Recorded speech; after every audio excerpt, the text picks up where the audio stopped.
போர் நிறுத்தத்துக்கு வாய்ப்பு இல்லை, கொந்தளிக்கும் ஈரான். ட்ரம்புக்கு எதிராக அமெரிக்காவில் வெடித்த உச்சகட்ட போராட்டம். இஸ்ரேல் வான்வெளி முற்றிலும் முடக்கம். ஈரான் தாக்குதலால் அதிர்ச்சி. ஈரான் தலைவரை குறிவைத்த இஸ்ரேலின் கொலை திட்டம். நகர்த்தப்படும் தைபூன் யுத்த விமானங்கள்.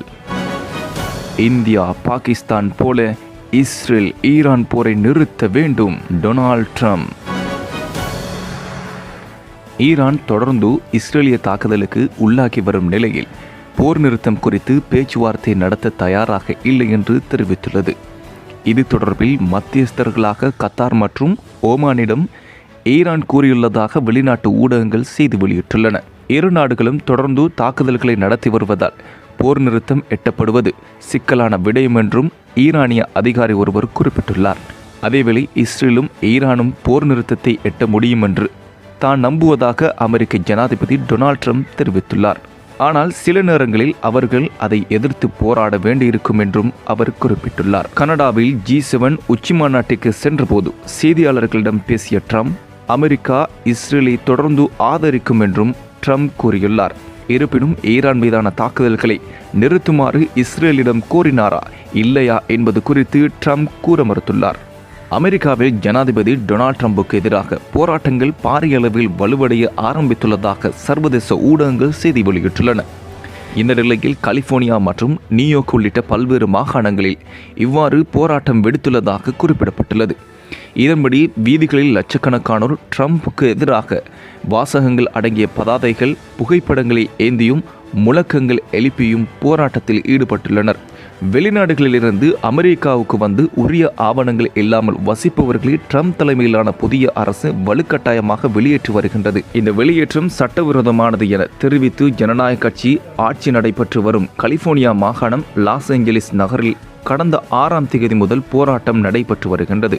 இந்த நிலையில் அமெரிக்க இராணுவத்தின் 250வது ஆண்டு விழாவில் பங்கேற்ற ட்ரம்ப் வாஷிங்டன் சென்றுள்ளார். இந்த நிலையில் அவருக்கு எதிர்ப்பு தெரிவிக்கும் விதமாக அங்கு கூடிய 200க்கும் மேற்பட்ட போராட்டக்காரர்கள் ட்ரம்ப் உடனே வெளியேற வேண்டும் என தெரிவித்து பாரிய போராட்டத்தில் குதித்துள்ளமை குறிப்பிடத்தக்கது.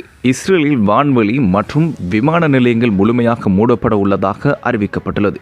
குறித்த அறிவிப்பை இஸ்ரேலிய சிவில் விமான போக்குவரத்து ஆணையகம் வெளியிட்டுள்ளதாக சர்வதேச ஊடகங்கள் செய்தி வெளியிட்டுள்ளன. ஈரானுடனான போர் பதற்றத்திற்கு மத்தியில் இஸ்ரேல் இந்த அறிவிப்பை விடுத்துள்ளது. மேற்கு ஈரான் மீது வான்வெளி தாக்குதல்களை ஆரம்பித்ததாக இன்று இஸ்ரேலிய இராணுவம் தெரிவித்த சில மணி நேரங்களிலேயே ஈரான் அதன் பழிவாங்கலை ஆரம்பித்தது. இந்த நிலையில் ஈரானின் குறித்த தாக்குதலில் இஸ்ரேலின் தேசிய அவசர சேவை வடக்கு இஸ்ரேலின் ஹைஃபாவில் ஈரானிய ஏவுகணை தாக்குதல்களை தொடர்ந்து குறைந்தது 4 பேர் காயமடைந்துள்ளதாக தெரிவித்தது. அத்தோடு ஹைஃபாவில் எரிகணைகள் தரையிறங்கியதாகவும் அதன் தாக்கத்தில் வெடிப்புகள் ஏற்பட்டதாகவும் செய்திகள் வெளியாகியன. இந்த நிலையிலேயே பாதுகாப்பு கருதி இஸ்ரேலிய சிவில் விமான போக்குவரத்து ஆணையம் வான்வெளி மற்றும் விமான நிலையங்களை முழுமையாக மூடியுள்ளமை குறிப்பிடத்தக்கது. ஈரானின் உச்ச தலைவர் அயத்துல்லா அலி கமானியை கொல்ல முயற்சித்துள்ளதாக இஸ்ரேல் தீட்டிய ரகசிய திட்டத்தை ஜனாதிபதி டொனால்ட் ட்ரம்ப் முடக்கியதாக சர்வதேச ஊடகங்கள் செய்தி வெளியிட்டுள்ளன. அமெரிக்காவில் 2 முதன்மை அதிகாரிகள் இந்த விவகாரம் தொடர்பில் உறுதி செய்துள்ளதாகவும் சுட்டிக்காட்டப்பட்டுள்ளது. இது தொடர்பில் அமெரிக்க நிர்வாகத்தின் மூத்த அதிகாரி ஒருவர் தெரிவிக்கையில், ஈரானியர்கள் ஏதேனும் அமெரிக்க பிரஜையை படுகொலை செய்ததாக இதுவரை தகவல் இல்லை. அவர்கள் அப்படியான ஒரு முடிவுக்கு வரும் வரையில் ஈரானின் உச்ச தலைவர் தொடர்பில் அமெரிக்கா எந்த ஒரு முடிவும் எடுக்காது என குறிப்பிட்டுள்ளார். அத்தோடு இஸ்ரேல் ஈரான் மீது பாரிய தாக்குதலை தொடங்கியதிலிருந்து அமெரிக்காவின் உயர் அதிகாரிகள் இஸ்ரேலிய அதிகாரிகளுடன் தொடர்பில் இருந்து வருவதாகவும் சுட்டிக்காட்டப்பட்டுள்ளது. ட்ரம்ப் நேரடியாக தனது முடிவை தெரிவித்தாரா என்பது உறுதியாக தெரியவில்லை என சுட்டிக்காட்டப்பட்டுள்ளதுடன் இஸ்ரேல் பிரதமர் பெஞ்சமின் நெத்தன்யாகு ட்ரம்ப் அடிக்கடி தொடர்பு கொண்டு வருகிறார் எனவும் தெரிவிக்கப்பட்டுள்ளமை குறிப்பிடத்தக்கது. மத்திய கிழக்கில் மேற்குலக நாடுகளுக்கும் ஈரானுக்கும் இடையில் முறுகல் அதிகரித்து வருகின்ற நிலையில் பிரித்தானியா தனது யுத்த விமானங்கள் பலவற்றை மத்திய கிழக்குக்கு நேற்றைய தினம் அனுப்பி வைத்துள்ளது. இந்த நிலையில் இஸ்ரேல் தரப்பிலிருந்து அயத்துல்லா அலி கமானியை கொல்ல வாய்ப்பு அமைந்துள்ளதாக ட்ரம்பிடம் தெரிவிக்கப்பட்டதாகவும், ஆனால் உடனடியாக அந்த முடிவை கைவிட ட்ரம்ப் வலியுறுத்தியதாகவும் குறித்த அதிகாரிகள் உறுதிப்படுத்தியுள்ளனர்.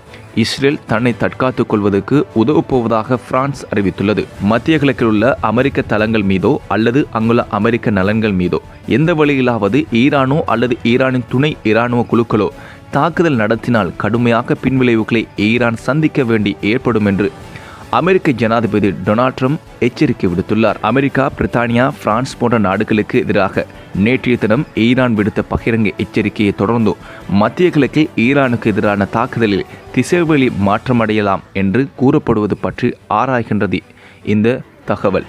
மத்திய கிழக்கில் எளியும் புனையுமாக இருக்கும் ஈரானும் இஸ்ரேலும் பரஸ்பர இராணுவ மோதலில் ஈடுபட்டுள்ளனர்.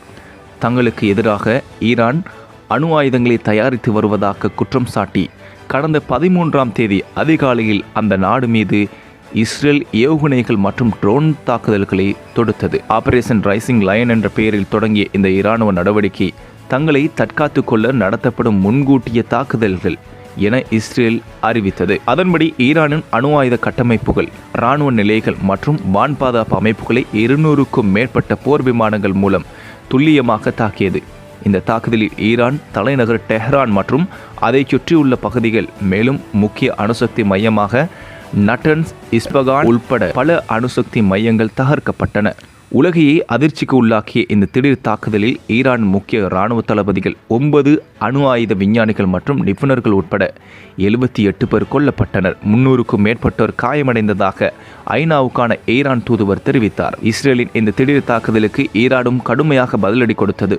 கண்டம் விட்டு கண்டம் பாயும் ஏவுகணைகள் மற்றும் ட்ரோன்கள் மூலம் ஜெருசலம், டெல் அவீவ் என இஸ்ரேலின் முக்கிய நகரங்களை குறிவைத்து தாக்கியது. இதில் பலவற்றை இஸ்ரேல் இராணுவம் நடுவானில் இடைமறித்து அளித்தாலும் சில ஏவுகணைகள் மற்றும் ட்ரோன்கள் இஸ்ரேலின் பலம் பொருந்திய அயன்டோம் வான் பாதுகாப்பு அமைப்பையும் உடைத்து கொண்டு பல இடங்களை தாக்கியது. நேற்று முன்தினம் நீடித்த ஈரானின் இந்த பதிலடியில் 3 பேர் கொல்லப்பட்டதாகவும் ஏராளமான படுகாயம் அடைந்ததாகவும் தகவல் வெளியானது.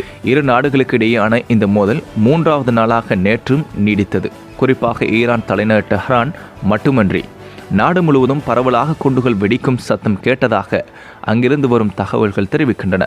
குறிப்பாக டெஹ்ரானில் உள்ள இயற்கை எரிவாயு சுத்திகரிப்பு ஆலையில் இஸ்ரேல் ட்ரோன் மூலம் தாக்குதல் நடத்தியது. மேலும் அங்குள்ள எண்ணெய் கிடங்கும் தாக்குதலுக்கு ஆளானதாக தகவல் வெளியாகியுள்ளது.